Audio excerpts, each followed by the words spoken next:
Good morning, true crime friends, and happy Friday. Oh, this has been the longest week in the world. Did this week seem like it took forever for you? It seemed like it took forever for me. Also, I feel like I have a little bit of a cold coming back. I have that little amphibian in my throat has grown to a bullfrog. Ciao. But listen, we're going to muddle through. You know me. I have coffee. I got gossip. Ciao, I'm ready to go. Welcome to Gossip, Rumor, and Innuendo. My name is Kathy. In case you're new here, hey, girl, welcome. Please hit the like button and subscribe to the channel.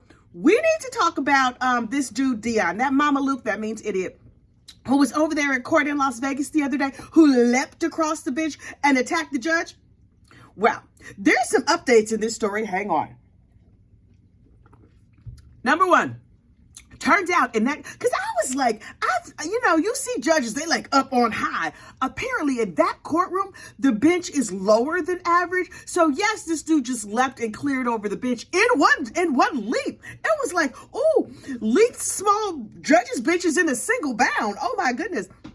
In that courtroom, though, on that particular floor, the judges' benches are lower than average. How much you want to bet they raising that bench right on up? All the judges are like, court, county, whoever's in charge of such things, I'm gonna need you to put me much higher on a much bigger pedestal, please and thank you.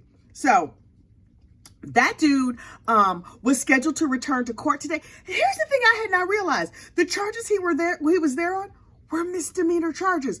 Sir, your judgment is horrible. You did all of that for a misdemeanor charge. And if you go back and you watch the original court case, he was saying, I know you might have to sentence me to jail or prison or whatever. I know you have to do what you have to do, but I really don't want to go to jail. Sir, your actions are not matching up. Your actions are saying, please, please send me to jail as fast as humanly possible because that is where I belong.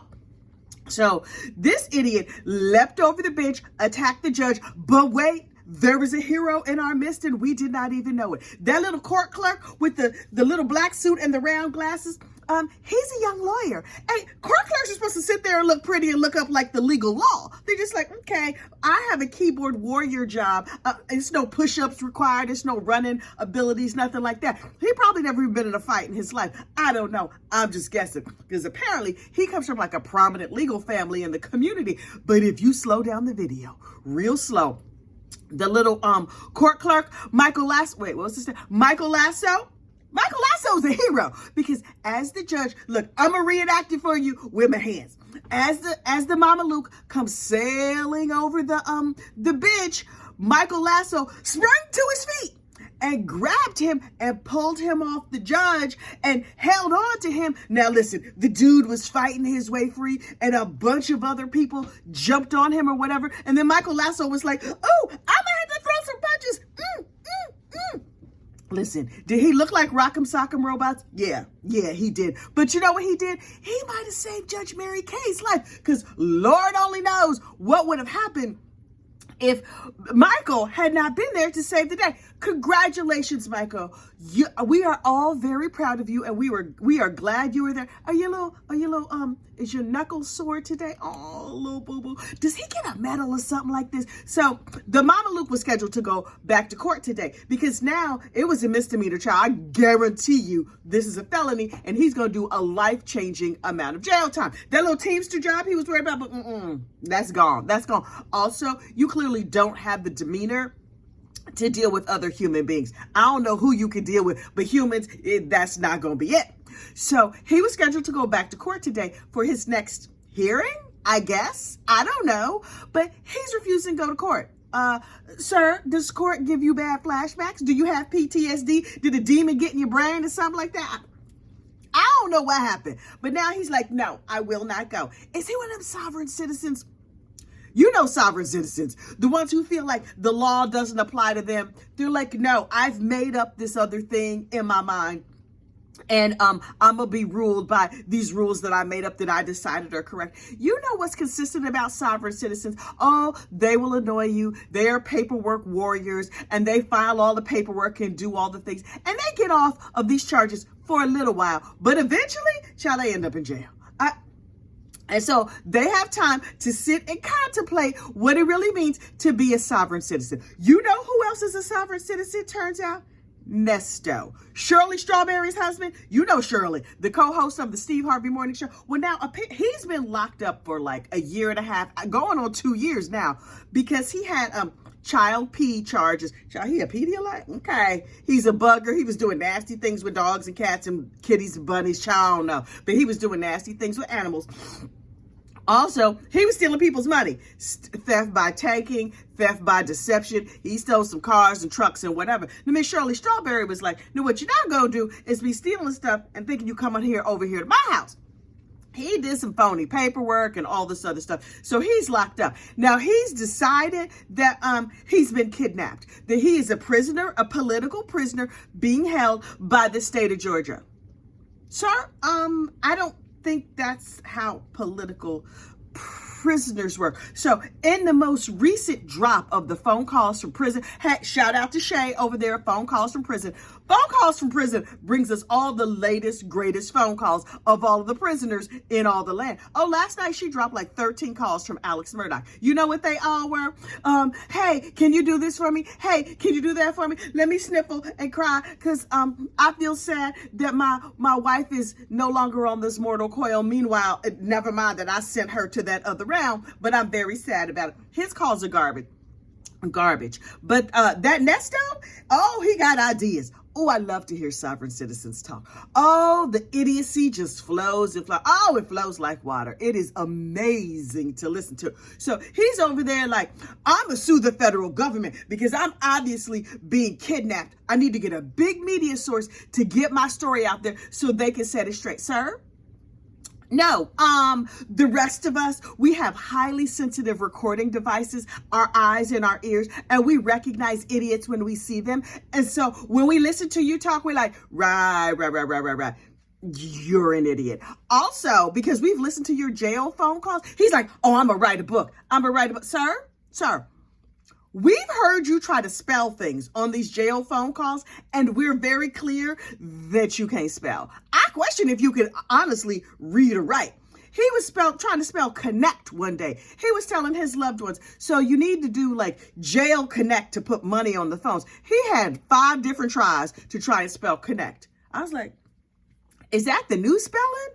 Is there an I in connect? I mean, he seems to have the general idea of spelling, but like the nuts and bolts of spelling, that's not where his strengths lie. Clearly, his strengths lie in other places because he conned a whole lot of people. Oh, he's a smooth talker. Oh, he's pretty. He could get a nice shave and give you a shape up and give you a facial or whatever. But spelling, that, he got other skills. But, whew, Jesus, he's gonna need them. Now, look, there is a troubling case in the news that I have avoided talking about. It's a couple of them. But we're going to need to talk about it. Savanah Soto. This is the pregnant teenager who was found unalive in a car with her boyfriend days before her baby was due. Now, there is a lot of backstory to this case, and I covered it on the members only, and I had some thoughts and feelings. So I'm going to try and edit out all the unflattering things that I had to say so I could put this out here in the public so we can just cover this briefly because there has been a confession, a semi-confession, and an arrest in that case. But first, let's understand Miss Savanah Soto, the victim in this case. May she rest. Savanah Soto was a 19-year-old girl, pregnant, living with her boyfriend over in some apartment complex. Her boyfriend, who was 4 years older than her, was a narcotics enthusiast and salesperson. He did sales and marketing of drugs, and his sales and marketing platform was social media.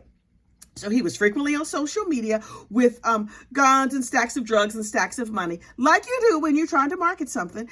And he was, I got a big shipment coming in, and it's coming in tomorrow. Line up and get ready. I have this and this and this. And then he gave a lot of like street names of drugs that I had never heard of before. And I was like, them sound like lollipop flavors or something. I don't know what he was talking about. But his 9-month pregnant girlfriend was scheduled to be induced, and she missed her induction appointment. Everybody was like, where'd they go? They was just supposed to be right over here to get the baby out of her.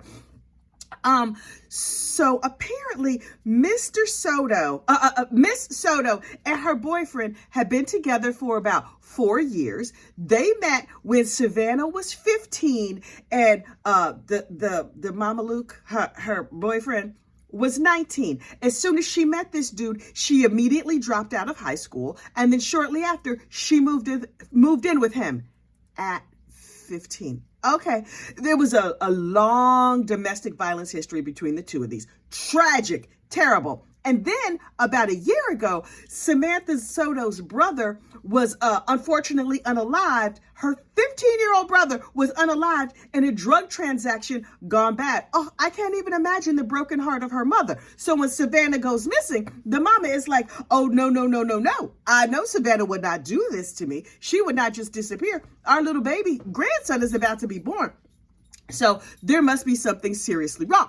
Turns out Savanah was the passenger in the car with her ne'er-do-well boyfriend when they went to do a narcotics transaction. And another 19-year-old, unalived, the two of them, then called his daddy and was like, hey, daddy, can you help me out because I unalived a couple of people, including a 9-month pregnant person. So they drove the car to another location. The father helped drive the car. And the son had a story, a real interesting story. The son who got arrested, child whose name escapes me now. I don't want any of these people's names imprinted in my brain, so I refuse to commit them to memory.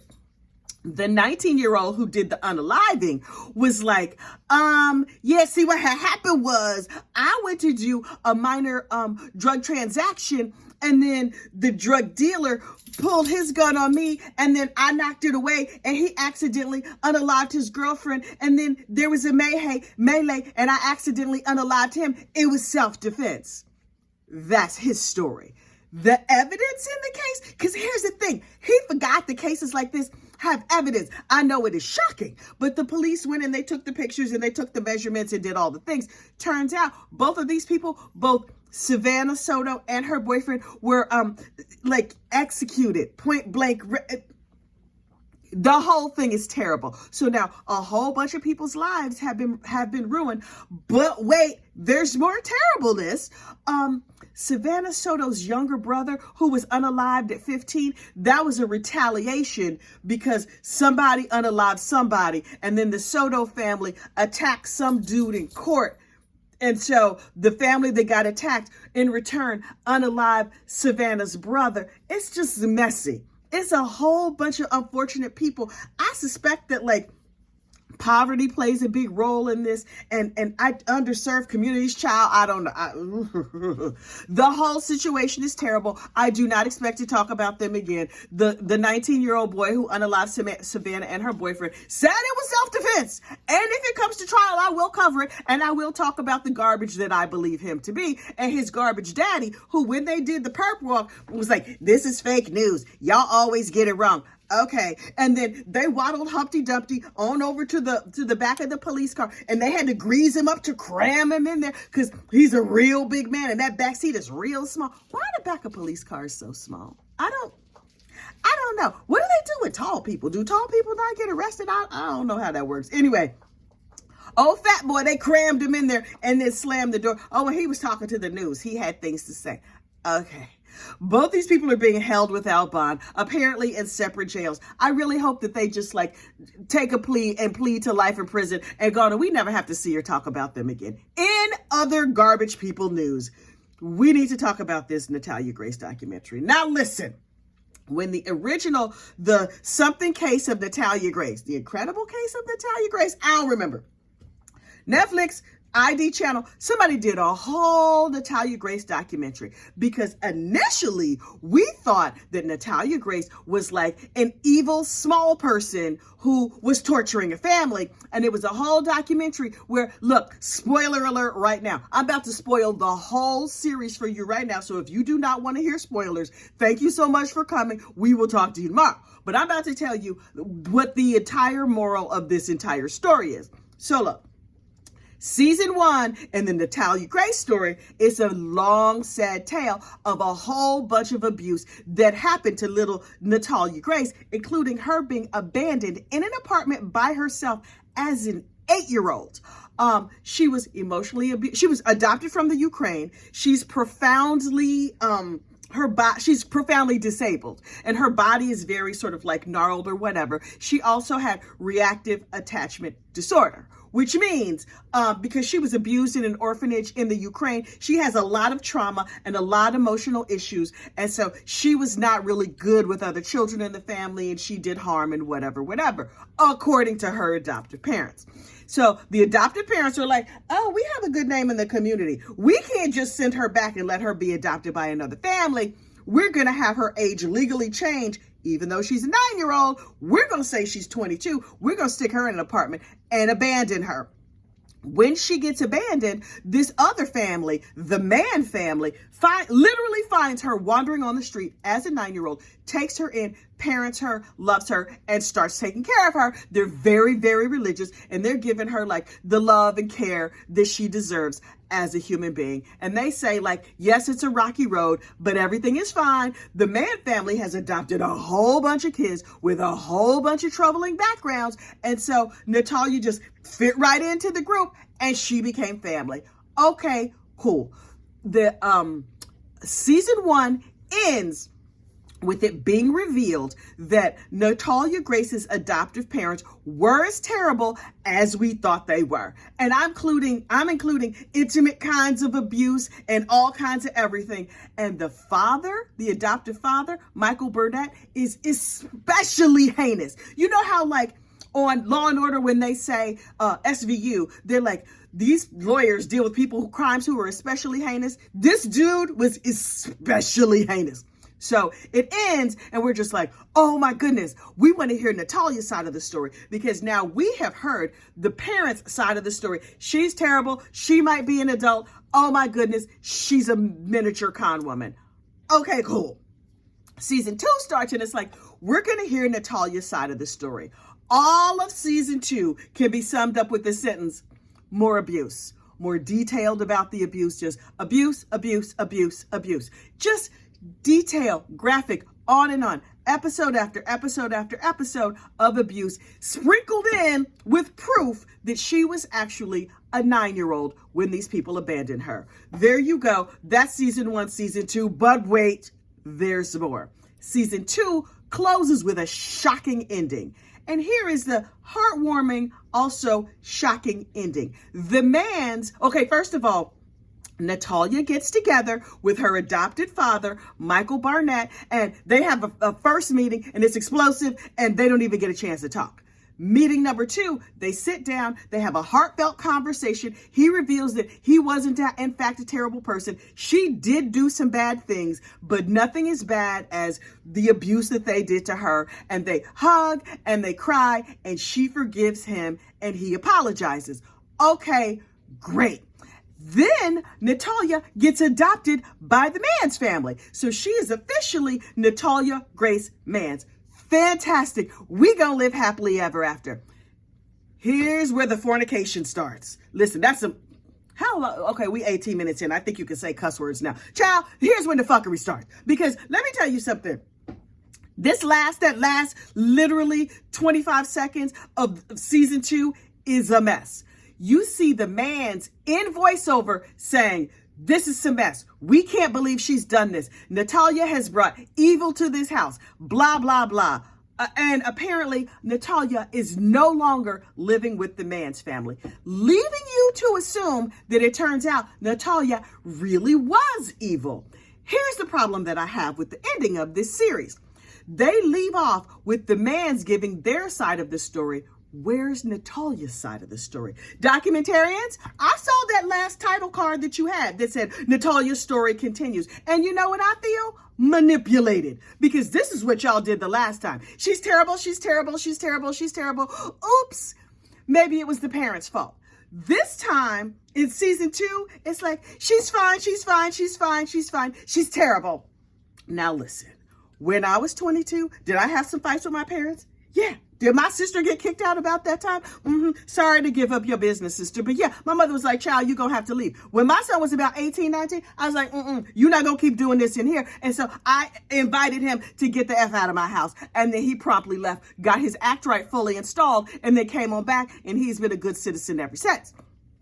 I suspect, based on nothing based on what I decided. This production company is manipulating us, and they are using Natalia just like everybody else in their life has. Now, might this girl have had a fight with her parents? Absolutely, 100%. She's 22 years old. She's a grown-up. She's coming to some money with these documentaries, I'm sure. I'm sure she's out here showing her whole entire ass, as 22-year-olds are wont to do. What this production company did not do is say, Natalia, your parents are saying that, like, oh, you did bad things and they're mad at you and whatever. This is a super, super, super religious family. And my history with super religious people tells me that, they cool as long as you're doing what you want them to do. Now, the minute you start going out here, dating the wrong people, having a sip of liquor, a little toke of weed, using cuss words, they gonna get real mad and they might invite you to leave their home. I suspect that that's the level that this has gotten to. We're not seeing police reports. We're not hearing cries of like, she's terrible, she harmed somebody, whatever. They talked about how like she did mean things as a 10-year-old, but it was a teensy little clip saying, Natalia is so selfish and we're just done with her. Was I done with my son? Yes. I was super done with him. Sent his behind off to Job Corps. And then after 9 months at Job Corps, he was like, Mommy, listen, this is situations like sending his behind to boot camp. He came on back. He lives here today. Everything is fine, beautiful. He's a productive member of society. So I feel manipulated by this production company. Will I watch further Natalia Grace documentaries? Maybe, but maybe not, because season 2 was just squeezing and squeezing and squeezing and stretching out the graphic, unnecessarily graphic and heartbreaking details of abuse. We know what abuse looks like. All of season 2 could have been one episode. So I don't have time for that foolishness. I have other things to do. You know, there's other gossip out here in these streets that I could be covering and not that foolishness. Ooh, child, I'm having a flash. It's hot in here. Also, I need to get to the shop right. I need to buy me some groceries this morning. But look, today is Friday. Happy Friday. On the weekends, I do not do public videos. Every day of the week, I do members only videos. So if you would like to become a member and see the behind the scenes foolishness, also you get additional little loveys and prizes and things when you're a member. You get early access to the little loveys that we send out. You get unfettered access if you're at the professional gossip level. The professional gossips, they be like, I would like a fish. I'm like, okay, girl, here's a fish, whatever. I send them off. Wait. I went to my P.O. box yesterday. Oh my goodness, I should have brought them over here. I got the most beautiful mail from you guys. Okay, I'm gonna have to go dig them out. So I can name names because I know Purple Irish Sweater sent me something, and there was an amazing, beautifully heartfelt card from Ellie Stagg. Is it Ellie? I think it was Ellie who sent me the card. You guys, I was like, oh my God, I'm about to be in the ugly cry at the post office parking lot in the middle of the night. Y'all, some sketchy looking people. We got a 24-hour post office right over here up the street over here in Paramus. I was like, who are these people out here in the post office in the middle of the night? It was like 8 o'clock. Also, I was there at the post office in the middle of the night, so maybe it wasn't all bad people, but I was mailing off loveys. I don't know what them other people was doing. What postal needs do you have that take place at 8 p.m.? Okay, it's 5 in the morning and I'm about to go to the post office now. So maybe I'm the sketchy one? Unclear. Anyway, if you want to become a member, just look in the description box for this video and go on and click the join us link. In the meantime, have a wonderful weekend. And members, I'm going to see y'all in a few minutes for your members only video. And then of course, I will see you on Saturday and Sunday. Everybody else, y'all have a great weekend and I will see you on Monday. Bye.